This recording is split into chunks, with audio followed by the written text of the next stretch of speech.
చిత్తూరు జిల్లా పుల్చల మండలంలో దాదాపు 2 నెలల విరామం తర్వాత ఒంటరి ఏనుగు తిరిగి వచ్చి స్థానికంగా పండిస్తున్న పంటలపై తన దాడుల పరంపర కొనసాగించింది.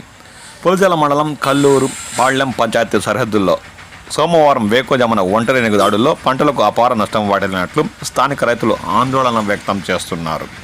పశ్చిమ విభాగం ప్రాంతంలోని గోగులమ్మ వంక నుంచి వచ్చిన ఒంటరి ఏనుగు సోమవారం వేకోజామున కోటపల్లి వద్దకు చేరుకుందని స్థానికంగా పంటలు పండిస్తున్న రైతులు గోపి యుగంధర్కి చెందిన మామిడి చెట్లను ధ్వంసం చేసిందని వారు తీవ్రంగా ఆందోళన వ్యక్తం చేస్తున్నారు.